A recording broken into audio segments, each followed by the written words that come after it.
Okay, so today we're going deep, like really deep, Yeah. into this idea of complete machinery Okay. and why it matters so much for how we understand nature. All right.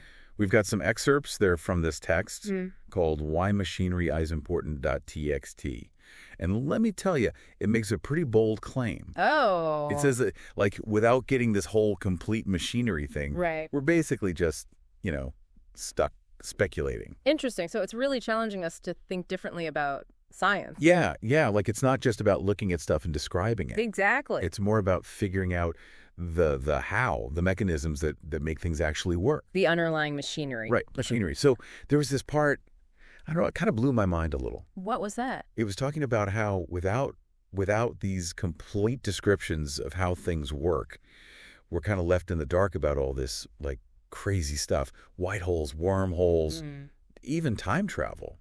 I mean, it sounds like something out of a movie, right? Yeah. Sounds pretty wild. But the text is saying that our current physics, like what we know right now, Yeah. it might not be the whole picture. And if it's not, Then those things might actually be possible. oh, okay. So help me out here. When we say machinery, Yeah. what are we really talking about? Well, it's about systems. Systems that are complete and self-contained. Think of a clock.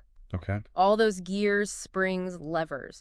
To really know how that clock ticks, Right. you got to understand how all those pieces work together. Gotcha. And so thinking bigger, like universe-sized, Whoa, okay. we need to uncover those hidden mechanisms that are driving everything. Gravity, how those tiny particles act, the whole shebang. So it's not enough to just, like, crunch the numbers, describe the physics of it all. You got it. It's like watching a car drive by. Sure, you can tell me how fast it's going, which way it's headed, but if you don't know anything about what's under the hood, Yeah. you're missing the whole story. The engine, the gears, that's the machinery. So where does this complete machinery idea actually come in? How does it help us? Let's take black holes, for example. We know they're out there. We see what they do. Right? But most of what we know is based on what's happening outside of them, beyond that event horizon, what's going on inside. That's still mostly speculation.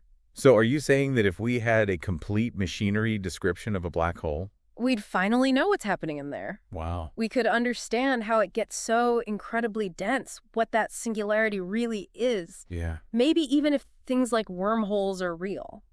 Imagine the possibilities if we could crack that open. Mind-blowing. Right. It would totally transform our understanding of these things. The text also mentions something about measurements Oh, yeah. and how we can't rely on them completely. Why is that? Well, think about it. Our measurements are limited by what we understand and the tools we have. What if there's a whole bunch of stuff happening that our instruments are just missing, like trying to listen to a whole orchestra, but you can only hear one instrument at a time? Ah, I see. A complete machinery model could show us where we have these gaps in our knowledge, maybe even lead to new ways of looking at the universe. Now, the source brought up string theory. It said it's like the closest we've got to a complete machinery description, but it's not quite there. Right. So what's string theory missing? Well, it's a really cool idea, trying to bring together all those forces of nature, but it depends on some things we haven't actually seen. Like what? Extra dimensions, these tiny strings that everything is supposedly made of.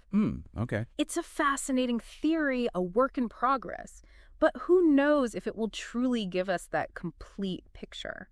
So if even string theory isn't there yet, what does that mean for all the other scientific models we have now? It means we're still learning. Yeah. We're always pushing the boundaries of what we know, refining our understanding. This idea of complete machinery gives us something to aim for. It pushes us to keep digging deeper, not just accepting what we see on the surface, but really searching for those underlying mechanisms, the driving forces of the universe. It makes you think, if all of our models are based on incomplete machinery, how much are we really understanding? What are we missing? Exactly. And maybe even more importantly, how does this apply to us? Our own lives, our beliefs, the choices we make. Are they based on complete machinery? Yeah. Incomplete? Something to ponder, right? Yeah. Thanks for joining us on this deep dive, folks. It's been a real trip. Definitely a lot to think about.